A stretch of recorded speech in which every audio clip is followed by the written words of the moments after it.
छूने का आरोप लगाया। बड़ा सवाल आज देख रहे हैं बड़ा सवाल, और आज का बड़ा सवाल जो आपके सामने उपस्थित है वो ये है कि क्या फंस गया है टुकड़े टुकड़े गैंग, या दरअसल ये सिर्फ है चुनावी लक्ष्य, इसका है चुनावी मकसद। क्योंकि आज जिस तरह से इस पूरे मामले पर पूरे देश भर में चर्चा है, ये अपने आप में एक बड़ा मसला है। दूसरा बड़ा सवाल ये उठता है कि 90 दिन के बजाय 900 दिन से भी ज्यादा क्यों लग गए दिल्ली पुलिस को चार्जशीट अदालत में दाखिल करने में। 90 दिन के बजाय 900 दिन क्यों लगे, ये अपने आप में बड़ा सवाल है। और फिर आखिरी सवाल हम आपके सामने प्रस्तुत कर रहे हैं, क्या बीजेपी के लिए राष्ट्रवाद एक बार फिर प्रमुख चुनावी मुद्दा है? क्या बीजेपी के लिए राष्ट्रवाद एक बार फिर प्रमुख चुनावी मुद्दा है? क्योंकि साल 2016 में इसका परिणाम बिहार में देखा जा चुका है। इसमें कोई शक नहीं है कि आज भारतीय जनता पार्टी के लिए भी ये एक बड़ा मुद्दा बन सकता है। हमारे साथ इस मुद्दे पर बात करने के लिए खुद कन्हैया मौजूद हैं। प्रेम शुक्ला जी भारतीय जनता पार्टी से हैं, संगीत रागी जी हैं, अनुराग भदौरिया जी हैं, प्रोफेसर दिनेश वार्ष्णेय जी हैं, रहीला प्रवीण जी हैं और सौरभ शर्मा जी जो कि इस पूरे मामले के कंप्लेनेंट हैं, न्यूज नेशनल पर मौजूद हैं। चूंकि कन्हैया जी का ये कहना है कि वो सिर्फ मुझसे बात करना चाहते हैं और सिर्फ 2-3 सवाल के लिए हमारे साथ हैं, तो सबसे पहले कन्हैया जी मैं आपसे ये समझना चाहता हूं कि एक लड़का जो कि बेगूसराय के गरीब परिवार से निकलकर बाहर आता है, वो अचानक देशद्रोही बन जाता है। भाई आपने ऐसा क्यों किया? अपने देश से विश्वासघात, इससे बड़ी बात और क्या हो सकती है?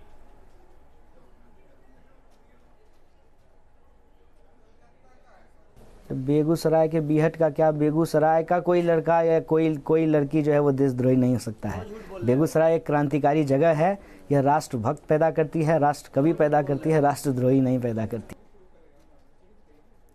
चलिए ये बताइए कि ये जो नारों की बात आपके सामने आ रही है, ये नारे अपने आप में सही हैं?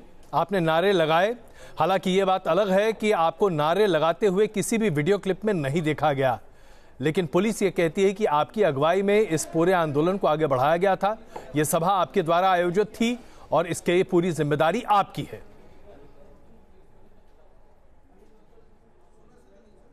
देखिए ये सबसे पहली बात तो यह है कि आरोप पत्र के संबंध में माननीय न्यायालय और पुलिस के द्वारा कोई सूचना नहीं है, ना आरोप पत्र की कॉपी जो है हम लोगों को दिया गया है। लेकिन जहां तक मुझे जानकारी है, मेरे ऊपर इस तरह का कोई आरोप नहीं है कि हमने नारेबाजी की है।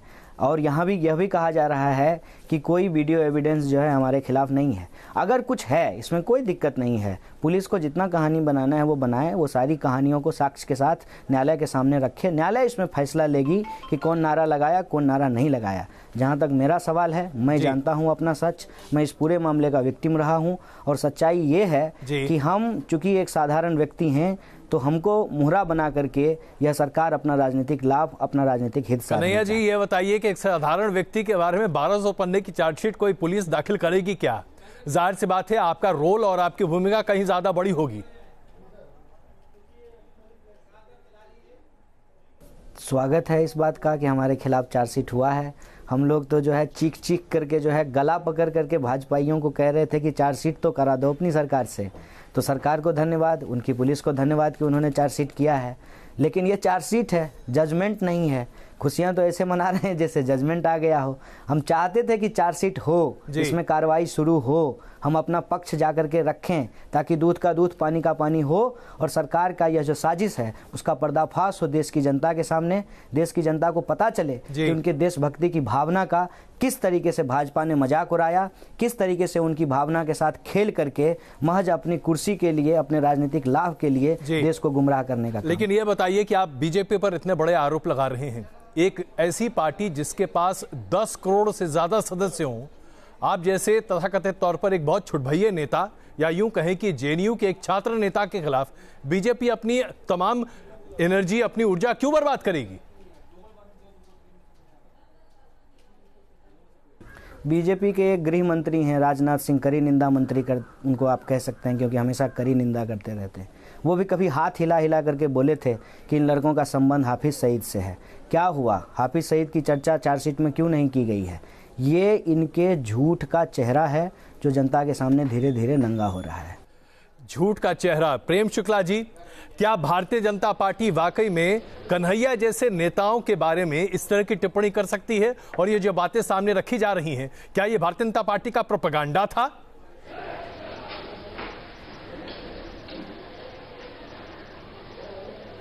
देखिए, प्रोपेगेंडा तो अफजल गुरु वादियों का था, और आपकी जानकारी के लिए बता दें, अफजल गुरु भी खुद को निर्दोष कहता था, याकूब मेमन भी खुद को निर्दोष कहता था। दाऊद इब्राहिम ने तो इलस्ट्रेटेड वीकली को इंटरव्यू देकर कहा कि मैं राष्ट्रद्रोही नहीं हूं। तो ये दाऊद इब्राहिम कहते कि मैं राष्ट्रद्रोही नहीं हूं, तो क्या उसके पर से राष्ट्रद्रोह का चार्ज वापस हो सकता है? याकूब मेमन ने कहा कि मैं राष्ट्रद्रोही नहीं हूं, मैं तो राष्ट्रप्रेमी हूं, और मैं अपने आप से जो है भारत चले आया था, जबकि उसको नेपाल से गिरफ्तार किया गया था। तो क्या याकूब मेमन को राष्ट्रप्रेमी मान लिया जाए? अफजल गुरु तो आखिरी दिन तो न केवल अफजल गुरु बल्कि जम्मू एवं कश्मीर के मुख्यमंत्री जो संवैधानिक पद पर बैठे थे, और यहां तक कि कालांतर में पी चिदम्बरम जो उसकी क्षमा याचिका को ठुकराने वाली कैबिनेट में गृह मंत्री थे, उनको भी अंत में संदेह हुआ। लेकिन अफजल गुरु को सुप्रीम कोर्ट ने मृत्युदंड दिया, कालांतर में राष्ट्रपति ने उसकी क्षमा याचिका को ठुकराया। तो अफजल गुरु, याकूब मेमन, इन्होंने भी कभी नहीं कहा कि मैं राष्ट्रद्रोही हूं। तो क्या सिर्फ अभियुक्त कह देगा कि मैं राष्ट्रद्रोही नहीं हूं, तो क्या उसको राष्ट्रप्रेमी मानने की हमारे यहां विधिक या सांविधिक व्यवस्था है क्या? बहुत बड़ा सवाल आपने यहां पर रखा अनुराग भदौरिया जी। अब यह बताइए कि आखिरकार जेएनयू के छात्र नेताओं के खिलाफ भारतीय जनता पार्टी जैसी बड़ी पार्टी क्यों पड़ेगी? और उससे भी बड़ा सवाल यह उठता है कि क्या वाकई में हमारे देश में राष्ट्रवाद पर सवालिया निशान कोई खड़ा कर सकता है? टुकड़े टुकड़े गैंग की जो संज्ञा दी गई है, क्या यह संज्ञा अपने आप में अतिशोक्ति है? देखिए, मैं आपको एक बात बहुत साफ बता दूं जी, हम लोग न्यायपालिका और देश के सिस्टम में विश्वास रखते हैं, लेकिन उसके साथ में ये भी कहूंगा कि जब से भारतीय जनता पार्टी की सरकार आई है, ये सच है कि शिक्षक जितने भी संस्थाएं हैं उनके ऊपर हमला तो हुआ है जी। आप देखिए इलाहाबाद यूनिवर्सिटी की हालत क्या हो गई है, दिल्ली विश्वविद्यालय की हालत क्या होगी, लखनऊ विश्वविद्यालय की हालत क्या होगी। आपको याद होगा बीएचयू में लड़कियों के ऊपर लाठी चलाई गई थी। ये कहाँ का न्याय है? क्या आप बीएचयू में लड़कियों के ऊपर लाठी भांज देंगे? ये तो न्याय नहीं होता। लखनऊ यूनिवर्सिटी में आप लड़कियों को उठा लेंगे इस बात पे कि उन्होंने वहां से मुख्यमंत्री निकल रहे थे, उन्होंने काला झंडा दिखा दिया, तो लड़कियों को उठा के पीट के आप बाल घसीट के लेके जेल में डाल देते। अरे आप उन बच्चियों से पूछ लेते, बेटा आपको क्या दिक्कत है? लोकतंत्र में तो पूछ सकते हैं ना, कोई राजशाही थोड़ी है। आप गाड़ी से जा रहे हैं, रुक जाते, वो कोई AK-47 लेके थोड़ी खड़ी थी, उनसे बात कर लेते, बेटा क्या समस्या आपकी है, उनकी समस्या का समाधान कर देते। लेकिन नहीं, राजा साहब जा रहे हैं, राजा के सामने कोई कैसे आ सकता है? राजा के सामने कोई खड़ा कैसे हो सकता है? ये तानाशाही नहीं तो क्या है? राजा के सामने खड़ा हो जाना मतलब दंड है, जेल हो जाएगी आपको 2 महीने के लिए। ये कमाल की सरकार पहली बार मैंने देखी है। ठीक है, अगर कोई गलत कर रहा है, आपको गलती मिल रही है, आपको लगता है साक्ष्य मिल रहा है, कोई बात नहीं, न्यायपालिका करेगी अपना, तो हम लोग सब उसके साथ हैं, न्यायपालिका के साथ खड़े, न्यायपालिका जो सजा देगी सबको मान्य होगा, होना भी चाहिए, सिस्टम पे विश्वास रखना चाहिए। लेकिन अचानक ये सब क्यों हो गया? अचानक आरबीआई गवर्नर रिजाइन करने लगे, अचानक सीबीआई से लड़ने लगी, अचानक आप देखो जजेस आके प्रेस कॉन्फ्रेंस करने लगे। आखिर क्या वजह क्या है? इसके पीछे और आगे बढ़ाए मैं आपसे एक छोटा जवाब चाहूंगा। अनुराग जी ने आपकी पूरी सरकार की नैतिकता पर ही सवाल खड़े कर दिए हैं। प्रेम शुक्ला जी। देखिए अनुराग जी मुझे लगता है कि मेरी बात को सुनेंगे भी। 1994 में इलाहाबाद हाईकोर्ट के खिलाफ हल्ला बोल का आंदोलन जो है इनके श्री शीर्ष नेता आदरणीय मुलायम सिंह यादव जी ने। अरे 94 की छोड़ो, यहाँ तो 14 से 19 की बात होने लगी, 94 चले गए। अरे सर कभी तो 14 से 19 की बात कर लिया करो, आप तो हमारे अच्छे मित्र हैं, आप तो समझदार हैं, वाले व्यक्ति हैं। अनुराग जी मेरा सनिवेदन आग्रह है, अनुराग जी मेरा सनिवेदन आग्रह है, कृपा करके प्रेम शुक्ला जी को उनकी बात पूरी करने दीजिए ना। अनुराग जी आप बहस करना चाहते हैं, अनुराग जी मेरा सनिवेदन आग्रह है, अनुराग जी मेरा सनिवेदन आग्रह है, प्रेम शुक्ला जी पूरी करने दीजिए। जनता इंतजार करिए, आपने जो वादा किया था बताइए ना, क्या बोला था आपने बोला था हम आएंगे, देश के अंदर में सारा करप्शन खत्म हो जाएगा, फिर राफेल कहां से आ गया? फिर अनुराग जी मेरा हाथ जोड़कर आपसे निवेदन है और मैं हर बहस में अपनी बात आपके सामने रखता हूं, जरा जवाब सुनिए तो सही पहले। अनुराग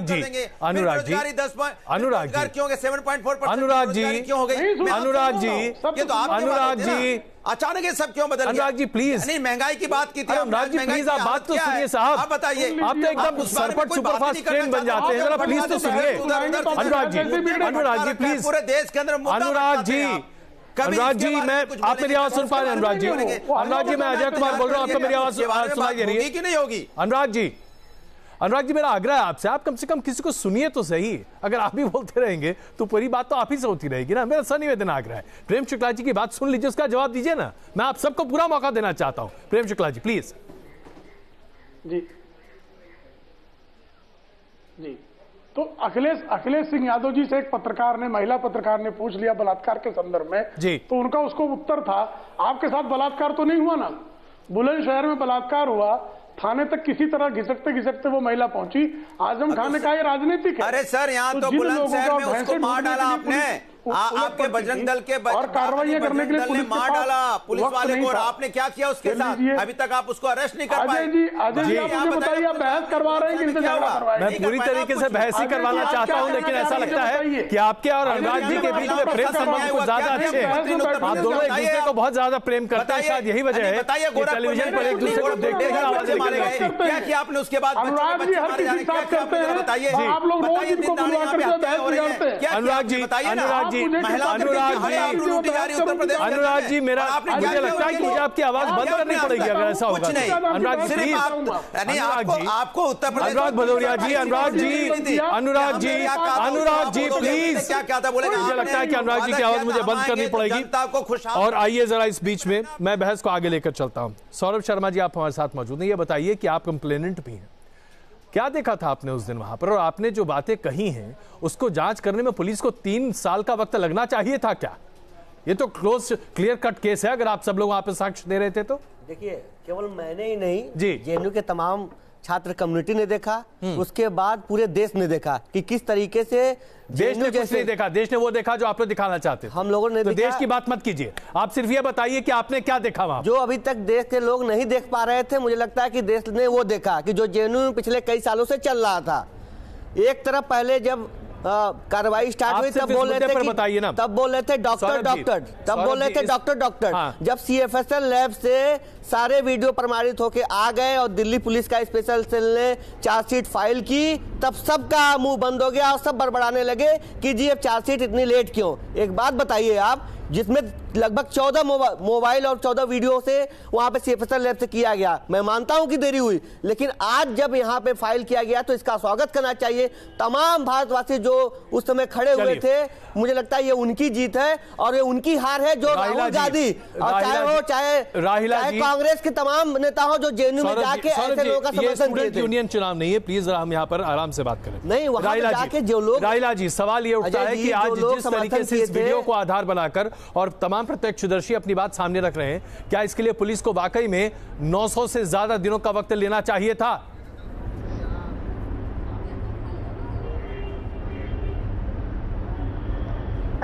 अजय जी, मैं अपनी बात शुरू करूं इससे पहले एक रिक्वेस्ट करूंगी कि मैंने जिस तरह सारे वक्ताओं को सुना है, मेहरबानी करके बाकी लोग मुझे भी सुने जी। आपने जैसा कि खुद कहा कि 90 दिन की जगह 900 दिन लग गए। मैं कहती हूं कि हम तो चाहते थे कि 90 दिन भी ना लगे, 9 दिन में चार्जशीट दाखिल हो जाए, आरोपी पकड़े जाए और देश के जो असुरक्षा का माहौल है वो सुरक्षित हो पाए और देश हित में आगे काम बढ़े। लेकिन दुर्भाग्यपूर्ण है कि 900 दिन लग गए। हम आज स्वागत करते हैं कि पुलिस ने चार्जशीट दाखिल तो किया कम से कम, ताकि हम, जैसा कि कन्हैया ने कहा, कि हम अब अपना पक्ष रखने के स्थिति में आ चुके हैं। हम अपना पक्ष न्यायालय में जाके रखेंगे।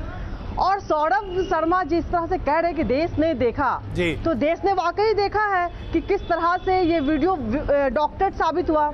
उसमें स्मृति ईरानी की पीए शामिल थी, इन्वॉल्व थी, और जब उनकी पीए शामिल थी तो वो खुद कितना शामिल रही होंगी या सौरभ शर्मा किस तरह से शामिल रहे होंगे, ये भी देश जानता है। केजरीवाल जी के साथ जो आपने नौटंकी रची थी पूरा देश जान गया है। बाकी सभी वीडियो आज प्रमाणित होकर कोर्ट में जा चुके हैं। सौरभ, आप पहले बोल रहे थे कि पुलिस के पास कोई फैक्ट नहीं है इसलिए चार्जशीट नहीं कर रहा है। जब आज पुलिस चार्जशीट कर ली तो भी आप लोग को प्रॉब्लम है। आप लोग सुरक्षा एजेंसी बनना चाहते हैं, आप लोग कोर्ट बनना चाहते हैं, आप लोग जज बनना चाहते हैं। सारा फैसला आपके हिसाब से। चलिए, मैं इसे व्यक्तिगत बहस का मुद्दा नहीं बनाना चाहता। एक मिनट, जो लोग नारे लगाए थे प्रोफेसर वासने, अब यहाँ पे बुनियादी सवाल ये उठता है कि क्या वाकई में जेडीयू में देश विरोधी ताकतों को प्रबलता मिल रही है? प्रोफेसर वासने, ये बिल्कुल गलत है। ये भारत सरकार की मोदी जी के नेतृत्व में, बीजेपी के नेतृत्व में और आरएसएस के नेतृत्व में साजिश है कि जितने भी सरकारी विश्वविद्यालय हैं, खासतौर से वो विश्वविद्यालय जहाँ पे छात्रों या शिक्षकों से उनकी सांप्रदायिक सोच को चोट पहुंच रही है, उनकी फांसीवादी सोच को चोट पहुंच रही है, उन विश्वविद्यालयों को इतना बदनाम कर दो, उन विश्वविद्यालयों को इतना खराब कर दो कि जेएनयू जैसा विश्वविद्यालय बदनाम हो जाए। और वही देखिए, मैं आपके बीच सौरभ जी प्लीज, सौरभ जी प्लीज हमें जरा थोड़ा अनुशासन रखना चाहिए। जेएनयू का नाम लेके जेएनयू को ये खुद बदनाम कर रहा है। सौरभ जी प्लीज हमें अनुशासन रखने दीजिए जी प्लीज। जेएनयू में, इसी जेएनयू में बेस्ट जेएनयू यूनिवर्सिटी डिक्लेयर किया गया लगातार 3 साल इसी जेएनयू के बावजूद इसके कि ये कन्हैया के ऊपर झूठे आरोप लगाए गए। अब अच्छा है, आपने आरोप लगा दिए, चार्जशीट लगा दिए, न्यायालय तय कर लेगा कि क्या ये देशद्रोह की परिधि में ये बात आती भी है या नहीं आती है जी। और अच्छा हुआ प्रेम शुक्ला जी ने वो जो कश्मीर के जो आतंकवादी थे जिनको फांसी उनका नाम लिया, जो नेता उनको समर्थन करता था, जो पार्टी उनको समर्थन करता था, 3.5 साल प्रेम शुक्ला जी और इनकी पार्टी ने उसके साथ मीठे मीठे लड्डू खाए हैं पीडीपी के साथ कश्मीर में। अब इनको लड्डू कड़वे लग रहे हैं, चलिए इसलिए अब उसमें उनका भी नाम है जिनको ये अरेस्ट करना चाहते थे। इससे पहले कि आप अपनी बात सामने रखें, पता लग प्रेम शुक्ला जी एक छोटा जवाब होता क्या है, एक छोटा जवाब इस मुद्दे पर। और जी आज एक ट्रेंड बन गया हिंदुस्तान में कि जो भारत सरकार की नीति के खिलाफ बोलेगा, असम में देख लीजिए नागरिकता बिल आया, उसके खिलाफ 80 साल के विद्वान को सेडिशन चार्ज कर दिया, 2 जर्नलिस्टों ने आर्टिकल लिखा उसके खिलाफ सेडिशन चार्ज कर दिया, जर्नलिस्ट ने आर्टिकल लिखा उसके खिलाफ देशद्रोह का लग दिया। इनका बस चले तो सारे विरोधी दल के नेताओं, छात्र नेताओं को देशद्रोह बता देंगे। इनके लिए राष्ट्रवाद जो है अंग्रेजों के प्रति राष्ट्रवाद था, अंग्रेजों के खिलाफ नहीं था। ये सुनते आंदोलन लड़ी है जिससे वो है एआईएसएफ ने आजादी का आंदोलन लड़ा है। आपका ध्रुव सक्सेना पड़ गया मध्य प्रदेश से। तो सही प्रेम शुक्ला जी क्या कह रहे हैं आसाम में? Professor Vasne please, professor Vasne please Prem Shukla ji की बात तो सुनिए, मैं आग्रह है प्रेम शुक्ला जी की बात तो सुनिए।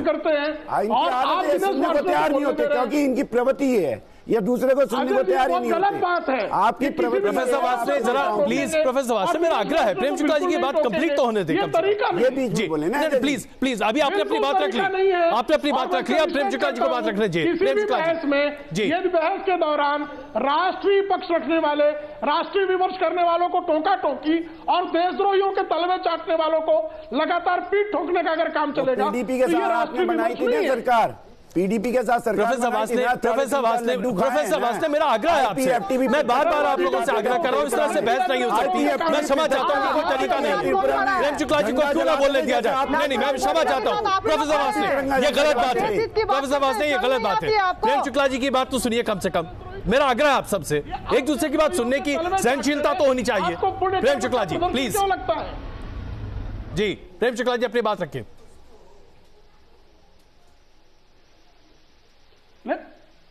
देखिए ये बारंबार जो है इनकी तरफ से एक तकनीक होती है कि जब भारतीय जनता पार्टी, अखिल भारतीय विद्यार्थी परिषद या संघ का कोई प्रतिनिधि बोले तो बीच में बोलना चाहिए और उसके बाद को डिरेल करने का प्रयास करना चाहिए। ये युक्ति है इनकी, इस युक्ति से कृपया बचाएं। बहुत स्पष्ट मामला है, भारतीय जनता पार्टी ने टीडीपी के साथ कभी वैचारिक सहयोग नहीं था और कहा था कि हम 2 अलग अलग विचारधाराओं का ये है, और जैसे ही उसने आतंकवाद पर अपना रवैया नहीं बदला, हमने सरकार गिराने में देरी नहीं की। हमने पीडी पर अफजल गुरु का समर्थन कभी नहीं किया।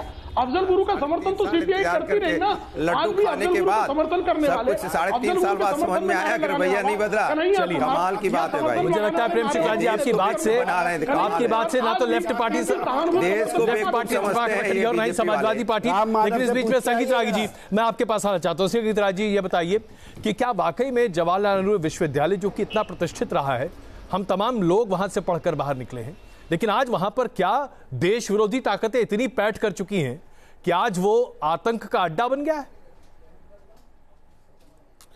देखिए मैं ये तो नहीं कहूंगा कि जेएनयू आतंक का अड्डा बन गया है, लेकिन आप जरा ये सोचिए कि उसी कैंपस में ये कहा गया तुम कितने अफजल मारोगे, हर घर से अफजल निकलेगा, भारत तेरे टुकड़े होंगे, इंसा अल्लाह इंसा अल्लाह। कौन इसमें शरीक था कौन नहीं शरीक था इस पर विवाद है जी, लेकिन इस पर तो विवाद नहीं है कि भारत तेरे टुकड़े होंगे, इंसा अल्लाह इंसा अल्लाह। और आप अफजल के आप बरसी पर इस प्रकार का आयोजन करें। सेमिनार हो सकता था, मैं मान सकता हूं, वैचारिक विमर्श हो सकते हैं, यूनिवर्सिटी में होने चाहिए जी। आप जुडिशियल जो डिसीजन है आप उस पर आप कमेंट कर सकते हैं, बिल्कुल। लेकिन जिस प्रकार का आंदोलन चलाया 40-50 छात्र, सुन लीजिए, नहीं 40-50 अजय जी आपने हम देखिए हम सुने मुझे बोलने दीजिए प्लीज बोलिए। ये अपने नहीं, आपने आंदोलन शब्द कहा इसलिए मैंने कहा 40-50 छात्र। नहीं, क्या आंदोलन कर सकते हैं? पूरे JNU की तादाद ही 5000 है सर, इससे ज्यादा नहीं है। सुन लीजिए छोटा सा प्रोग्राम आंदोलन कैसे हो जाता है सर? देखिए हम बच्चों प्लीज बताइए, बच्चों से हाथ संगीत जी बताइए। हाँ बिल्कुल बताइए। सुन लीजिए जी, बिल्कुल मैं नहीं करूंगा और इसलिए आप मुझे बोलने की इजाजत दीजिए। बिल्कुल बोलिए, मुझे ब्रेक लेना है, उससे पहले मैं चाहता हूं कि आपकी बात करें। नहीं देखिए, वहां पर यदि इस प्रकार के कार्यक्रम होते हैं तो वहां के ये कार्य संस्कृति का ये हिस्सा है। मैंने हमें ताज्जुब होता है कि देश को और क्या चाहिए कि एक पूरा गैंग है और ये पूरा वामपंथियों का गैंग है, सारे वामपंथी उसके हिस्से नहीं है, लेकिन इन कश्मीरी आतंकवादियों के साथ खड़े होने वाले वामपंथियों के गैंग है, उसमें शिक्षक भी शामिल है, छात्र भी शामिल है, जिनकी एक ही रट होती है, वामपंथियों का गैंग। बिल्कुल। वासनी जी बहुत संक्षेप में बताइएगा, और आप सबसे मैं आग्रह करता हूं कृपा करके अपनी बात संक्षेप में रखिए। क्या आज वामपंथी दलों के बीच में एक ऐसा धड़ा है जो लगातार देश में अलगाववाद, उसके साथ साथ देश के टुकड़े टुकड़े करने की कोशिश करने वाले लोगों के समर्थन में है? देखिए अजय जी, दो चीज समझिए आप, वो पूरे विश्व के स्तर पे एग्जिस्ट करता है। एक्सट्रीम राइट जो बीजेपी RSS से है और इनके जो संगठन है, और एक्सट्रीम लेफ्ट, इनका आपस में अलायंस होता है। ये जहां पे भी बैठेंगे आपको एक साथ बैठे मिलेंगे, पूरे विश्व में उठा के देख लीजिए। आप दोनों भी तो साथ और ISIS की क्रिएशन के लिए भी पता लग गया कि अमेरिका और इजराइल दोनों ने ही क्रिएट किया। अब तो एस्टेब्लिश डॉक्यूमेंट है, अब तो ये एस्टेब्लिश डॉक्यूमेंट है कि मध्य प्रदेश में ध्रुव सक्सेना जो बीजेपी युवा मोर्चा का अध्यक्ष था, वो ISI का एजेंट निकला और उसके अकाउंट में 10 लाख ट्रांसफर होके आए हुए पाकिस्तानी ISI से, उसका नाम नहीं मिलता है। दूसरी बात सुन लीजिए, भारतीय कम्युनिस्ट पार्टी या ऑल इंडिया स्टूडेंट फेडरेशन इस देश के आजादी के आंदोलन में लड़े। इनका राष्ट्रवाद था अंग्रेजों की सलामी, हमारा राष्ट्रवाद था अंग्रेजों के खिलाफ लड़ना, भारत को आजादी लड़ना। ये पढ़ाते हैं कि नहीं, गुलामी को ज्यादा पसंद करते थे आजादी के मुकाबले। संगीत रागी जी देखिए, 2-3 बातें इतनी देर तक आपने इनको बोलने दिया। पहली बात, क्या कारण है कि उन्हीं विश्वविद्यालयों में ऐसे सारे तत्व को नर्चर किया जाता है, फलीभूत होते हैं, जहां वामपंथी मजबूत होते हैं?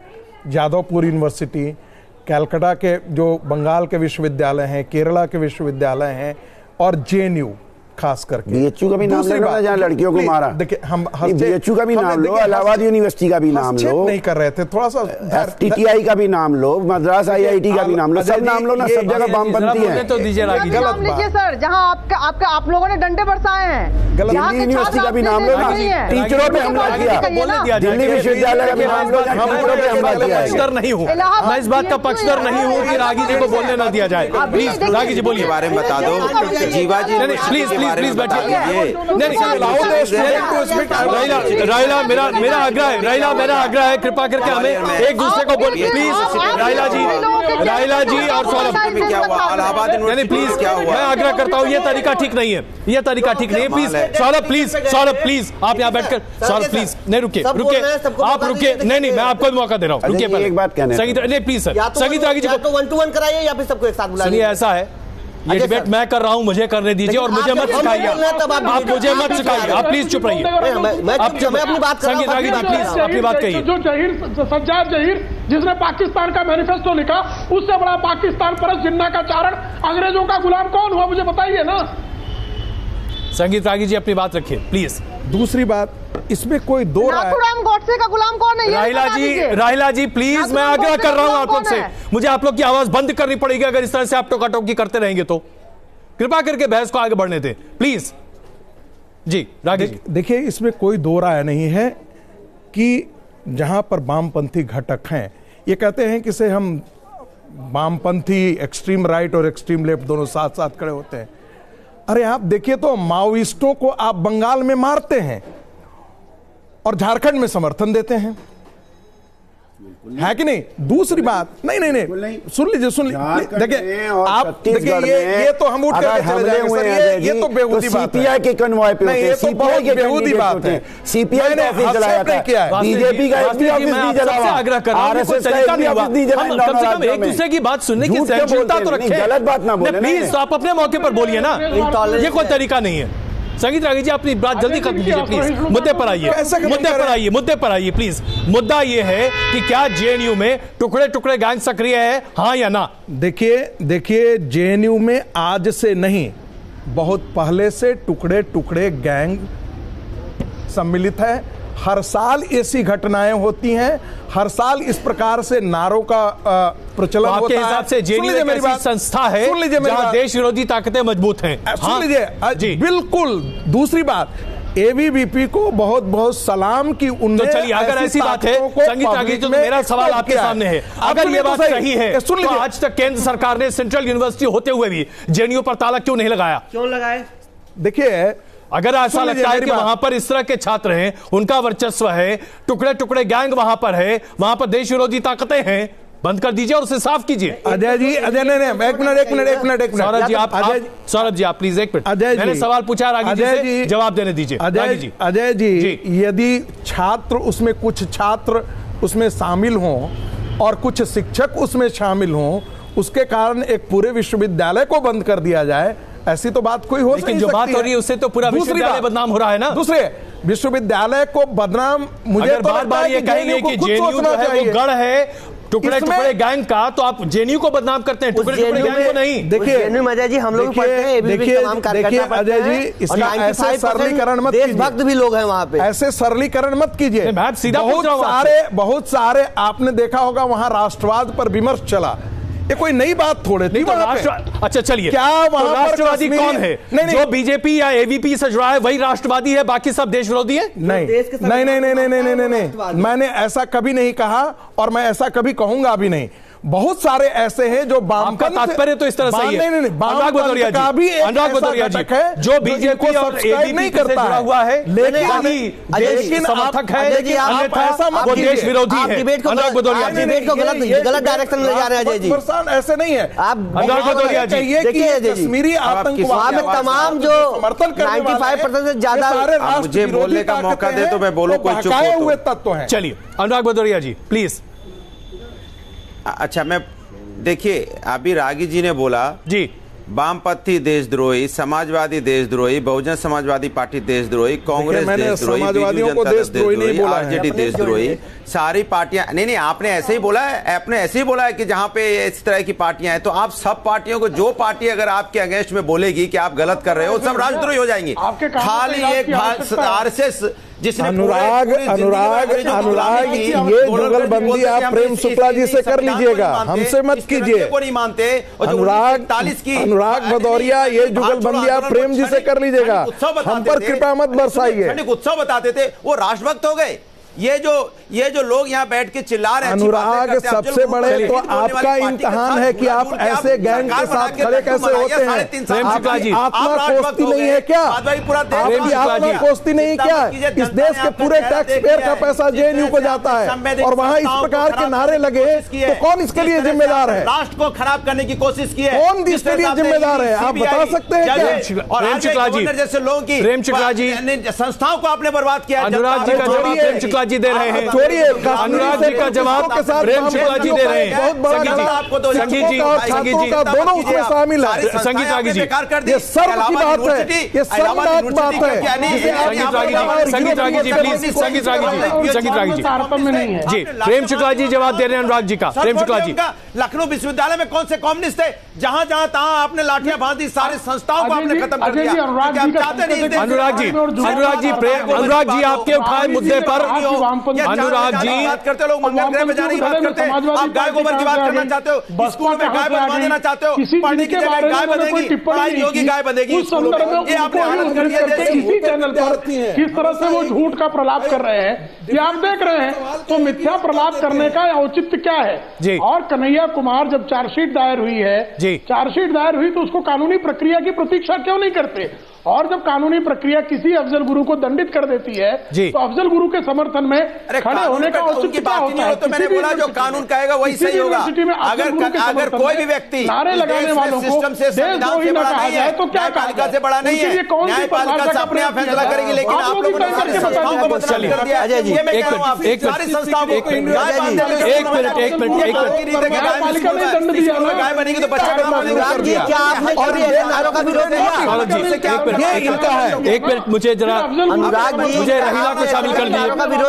सौरभ मैं एक मिनट रहीला को शामिल कर रहा हूँ। और आप अफजल गुरु की शहीद अनुराग जी आपने अपनी बात कही, मुझे जरा रहीला को शामिल करने दीजिए प्लीज। अनुराग जी प्लीज। रहीला जी अब ये बताइए, जेएनयू में हर तरह के छात्र पढ़ते हैं, लेकिन आज जो संदेश 2016 के बाद पूरे देश भर में, वो ये स्पष्ट करता है कि वामपंथी और खास करके वो लोग जो जेएनयू में देश को टुकड़े करने का सपना देखते हैं वही वहां पढ़ते हैं। क्या यही वास्तविकता है? और अगर ऐसा है तो फिर आप लोग के वहां होने का औचित्य क्या है?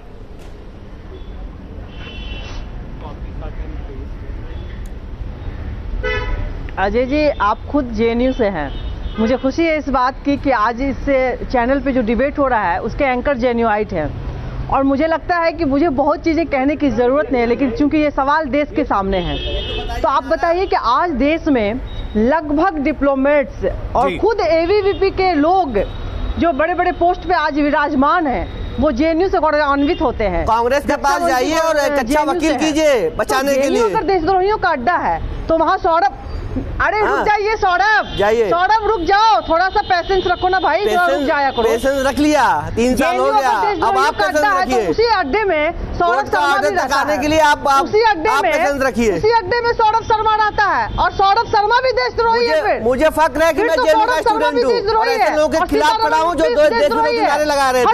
हमारे साथ वहाँ के 95% स्टूडेंट वहाँ खड़े थे, लेकिन आप जो एक मुट्ठीभर जो आपका विचारधारा है, आप उन लोगों के साथ खड़े हैं जो इस देश का वाकई का वहाँ पे हेजीमनी जो आप लोग चलाते हैं, आज एक्सपोज हुए हो।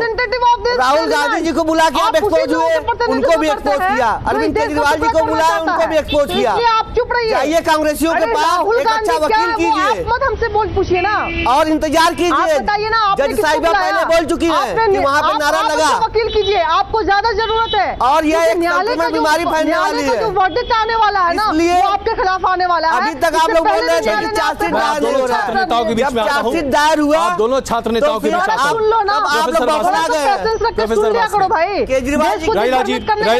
रहीला जी और सौरभ जी आप दोनों से आग्रह है कृपया करके आप आगे बढ़ने दीजिए, मुझे आगे बढ़ने दीजिए, आप आगे बढ़ने दीजिए। सौरभ जी आगे बढ़ने दीजिए। हो सकता है देशवासी माफ कर दे आप लोग को। प्रोफेसर वासने, मूल बात यह है कि क्या आज देश में राष्ट्रीयता को परिभाषित करने का जिम्मा या ठेका कुछ एक लोगों के पास है? क्योंकि ऐसा प्रतीत होता है कि राष्ट्रीयता अब हमें अपने अपने कुर्तों पर या अपने कोट पर ऊपर लगाकर चलना पड़ेगा। क्या ये वास्तविक? देखो आप बिल्कुल सही कह रहे हैं। राष्ट्रीयता जो है इस देश में ये सोच रखा है बीजेपी आरएसएस ने कि साहब जो ये कह रहे हैं वही राष्ट्रीयता है, बाकी वो राष्ट्रीयता नहीं है। सौरभ मैं आपके बीच में नहीं बोला था, प्लीज इतना तो आप ध्यान रखो, आप एक स्टूडेंट और टीचर के बीच में बोल रहे हैं। आप ऐसा ज्ञान देंगे लोगों में क्या जाएगा? भारत देखिए राष्ट्रवाद जो है कहाँ से आया? यूरोप से आया वर्ल्ड में। बीजेपी उसके बाद भारत का राष्ट्रवाद कहाँ से आया? रहीला जी प्लीज। भारत का राष्ट्रवाद कहाँ आया? भारत का राष्ट्रवाद विकसित हुआ भारत के आजादी के आंदोलन में, और वो आंदोलन में विकसित हुआ ब्रिटिश विरोधी राष्ट्रवाद, अंग्रेजों के विरोध राष्ट्रवाद, देश की आजादी के लिए राष्ट्रवाद। उसमें ये बीजेपी, आरएसएस, एबीवीपी, विश्व हिंदू परिषद, सनातन संस्था एक गिनवा दे कौन सा इनका स्वतंत्रता सेनानी है। अगर इस देश में असली टुकड़े टुकड़े गैंग हैं तो वीर सावरकर, गुरु गोविलकर के सारे डॉक्यूमेंट पढ़ लो। हिंदी हिंदुस्तान, गंगा गाय गात्री, धर्म के नाम पे ये बांटना चाहते हैं, जाति के नाम पे ये बांटना चाहते हैं देश को, खाने के आधार पर ये बैठना चाहते हैं, और पहनावे के आधार पर भी बांटना चाहते हैं। और एक बात बीजेपी का एडिशन देखिए, त्रिपुरा में आईपीएफटी अलगाववादी पृथकतावादी, नागालैंड की दोनों काउंसिल परिषद जिनका एनालाइज दोनों पृथकतावादी, नागालैंड मणिपुर मेघालय में भी वही, चलिए कश्मीर में प्रेम शुक्ला जी को अब हम आराम से सुनेंगे। प्रेम शुक्ला जी प्रोफेसर वासने के आरोपों का जवाब दीजिए। बताइए ना, हाफिज सईद के समर्थन में कौन खड़ा बताइए? प्रेम शुक्ला जी, प्रोफेसर वासनिक के तमाम आरोपों का जवाब दें आप प्लीज। नहीं, मैं यही इनसे पूछना चाहता हूँ, अफजल गुरु के साथ खड़ा करने वालों क्या राष्ट्रप्रेमी कहा जाए? क्या राष्ट्रप्रेमी कहा जाए? भारत की सेना को बलात्कारी कहने वालों को क्या राष्ट्रप्रेमी कहा जाए? क्या भारत की सेना के खिलाफ जो है नारे लगाने वालों को राष्ट्रप्रेमी कहा जाए? जो देश के टुकड़े टुकड़े होने की कस्में खाते हो और के साथ खड़े वाले लोगों को कौन सा देश? रहेला जी प्लीज, रहेला जी आग्रह है प्लीज, प्लीज रहेला जी, रहेला जी के खिलाफ खड़े होने वाले लोग, पाकिस्तान परस्ती करने पर किसानों के खिलाफ खड़े होने वाले लोग, वो कैसे देशभक्त हो गए? रहेला जी बिल्कुल, रहेला जी प्लीज। प्रेम शुक्ला जी बोल रहे हैं, हमें एक दूसरे के बीच में इस तरह से नहीं बोलना चाहिए। क्या दिया बताइए ना? नहीं, आप सौरभ को बोल दे रहे हैं, आप उसे उन्हें नहीं डांट रहे हैं। बंगाल और केरल में उनका बंद कर दीजिए ऑडियो, किसानों की दुर्दशा कहाँ है मुझे बताइए आप। अनुराग जी इसका जवाब दें मुझे, और उसके बाद संगीत रागी जी के पास में आ रहा हूं। अनुराग जी, अजय जी, अजय जी, जी अजय जी, अजय जी मैं बोलूं 5 सेकंड? बिल्कुल 5 सेकंड अजय जी देंगे? बोलिए बोलिए सर। देखिए 50,000 किसान नहीं 50,000 किसान जिस सरकार में आत्महत्या करें वो सरकार राष्ट्रवादी होती है, बस। बात बाकी कुछ बात डिस्कस करने की जरूरत नहीं है। जहां बेरोजगारी 7.4% बढ़ जाए वही सरकार राष्ट्रवादी है, और जिस सरकार में महिलाओं पे लाठियां बरसे वही सरकार राष्ट्रवादी है, वही राष्ट्रवाद की पहचान है। अब इधर उधर जाने की जरूरत नहीं है। जहां पे सारी संवैधानिक संस्थाओं का सत्यानाश कर दिया जाए, जहां पे सिस्टम न्यायपालिका से लेके संविधान को लोकतंत्र खतरे में डाल दिया जाए वही राष्ट्रवादी है, और कुछ राष्ट्रवाद हो ही नहीं सकता। किसान आत्महत्या करे वो सरकार राष्ट्रवादी, कोई दो राय नहीं। हम आपकी बात से सहमत हैं। अनुराग जी आपने अपनी बात रखी, प्रेम शुक्ला जिसका जवाब दे रहे हैं संगीत रागी जी, 20,000 आदमी संगीत रागी जी, वो सरकार राष्ट्रवादी है। मैं कहता हूं सरकार राष्ट्रवादी है। जहां 20,000 आदमी भूख से मर जाए वो सरकार राष्ट्रवादी है। जहां 50,000 अभी संगीत रागी जी जवाब दे। संगीत रागी जी, संगीत रागी जी तो कह रहे हैं सरकार राष्ट्रवादी है, बस तमाम समस्याएं। अनुराग जी, प्रेम शुक्ला जी please please please please. Anurag ji अपने अपने बात रखिए। संगीत रागी जी प्लीज। देखिए अभी शिक्षण संस्थाओं की बात हुई जी, इसमें कोई दो राय नहीं है कि शिक्षण के अलावा एक पर्टिकुलर विचारधारा को पनपाने का, नर्चर करने का, पोषित करने का और उसे आगे बढ़ाने का कार्डर बिल्डिंग का काम जादवपुर यूनिवर्सिटी करता है, कार्डर बिल्डिंग का काम जो है वो जेएनयू करता है। ऐसे तमाम विश्वविद्यालय जहां पर वामपंथियों की प्रिडोमिनेंस है। एक दूसरी बात, आपको ये लोग बाड़े बहुत सुनिए दिक्कत है क्या? अजय जी बिल्कुल, अगर वामपंथी की प्रीडोमिनेंस है तो उसमें आपत्ति क्या है? आपत्ति सुनिए, नहीं, ये देखिए इसकी आपत्ति ये है दो कारणों से। बताइए। ये भारत को एक राष्ट्र के रूप में ही खारिज करते हैं, एक यहां पर आपत्ति है। दूसरी बात, राज्य की नीतियों की बुराई करने में कोई दिक्कत नहीं है जी, लेकिन राज्य के खिलाफ विद्रोह की बात करना, राज्य के अस्तित्व को खत्म करने की बात करना ये गलत है। ये ना आपको संविधान देता है। एक तीसरी बात, मेरे पास मैं आपको रोक रहा हूं, आपने दो महत्वपूर्ण बातें कही। तीसरी बात बोल देना चाहता हूं, शिक्षण संस्थाओं पर जब वामपंथी नैतिकता की बात करते हैं तो संतोष भट्टाचार्य की एक किताब है red hammer on Calcutta university. CPI के वाइस चांसलर थे, सीपीएम ने उनकी जिंदगी हराम कर दी। 5 साल मेरा वक्त ले लेंगे, मेरे पास 1.5 मिनट बचा है, इससे मैं प्रोफेसर वासनिक सारे काम किए। संगीत रागी जी, दो महत्वपूर्ण मुद्दे, देश को तोड़ने की बात और देश के खिलाफ विद्रोह की बात। प्रोफेसर वासनिक, क्या वामपंथी असल ये करते हैं तमाम शिक्षण संस्थानों में? शिक्षण संस्थान कार्डर बिल्डिंग का माध्यम नहीं हो सकता। कांग्रेस के पूरे समर्थन के साथ सुनिए, एक बात सुनिए जी। इस देश में ऑल इंडिया स्टूडेंट फेडरेशन जिससे कन्हैया का संबंध था और संबंध रहा है, वो 1936 में बनी, और आजादी का इतिहास और सेलुलर जेल का रिकॉर्ड निकाल लीजिए, कितने आईएसएफ के लोग जेल थे जब वीर सावरकर साहब माफी मांग रहे थे, जिनको ये वीर कहते हैं जो कायर थे वास्तव में। उसके बाद आप आ जाइए जहां तक बात है कार्डर बिल्डिंग, कार्डर बिल्डिंग हर पॉलिटिकल पार्टी करती है, वो वामपंथी नहीं मुसलमान के आधार पर एकता के आधार पर ये करते हैं, स्थानों का बेड़ा ये करते हैं, गाय रक्षा और गाय रक्षा के हिसाब से ये थानेदार को मार के थानेदार के हथियारों को इसीलिए को आपने बर्बाद कर दिया है। आपने कांग्रेस के साथ मिलकर पूरा इंस्टीट्यूशन खराब किया है। वो आप पूरी सुप्रीम सौरभ प्लीज रुकिए। सौरभ जब प्रोफेसर बात कर रहे हो तो हमें रुकना चाहिए। 4 जजेस पहली बार प्रेस कॉन्फ्रेंस आपके समय में करते हैं। आप राष्ट्रवादी हो, आपने आपके पास जाते हैं समर्थन करने, हम आपके साथ हैं। कम्युनिस्टों मुसलमानों। एक छोटा जवाब, मेरे पास सिर्फ 30 सेकंड है प्लीज। अनुराग जी से मेरे पास सिर्फ 30 सेकंड बचे हैं। प्रेम शुक्ला जी, अनुराग जी एक बात वासदेव जी का जवाब दीजिए प्लीज। सौरभ जी एक मिनट।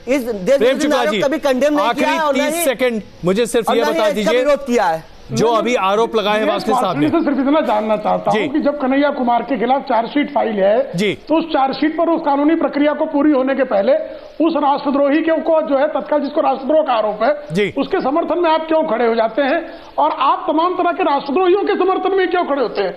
आपने कभी जो है बाटला हाउस का एनकाउंटर में शहीद हुए मोहनलाल शर्मा के समर्थन में क्यों नहीं खड़े होते? किसी सैनिक के साथ जो शहादत देकर आता है उसके समर्थन में सीपीआई सीपीएम क्यों नहीं खड़ी होती? ये प्रश्न है ना लोगों के मन में। और बार-बार आप जो है आतंकवादियों के ही समर्थक क्यों होते हैं, अलगाववादियों के ही समर्थक क्यों होते हैं? चलिए वैचारिक क्या है वो दोनों कमी की वजह से मुझे इस बहस को यहीं पे खत्म करना पड़ रहा है। ये एक शाश्वत बहस है, इसमें कोई शक नहीं है। लेकिन आज बड़ा सवाल ये है कि जिस देश में राष्ट्रभक्ति लोगों के नस नस में है, वहां राष्ट्रभक्ति क्या कंधों पर लगाकर चलनी पड़ेगी? बन रही हमारे साथ। बड़ा सवाल में आज के लिए बस इतना ही। लगातार देखते रहिए न्यूज़ नेशन। पुणे का आरोप लगा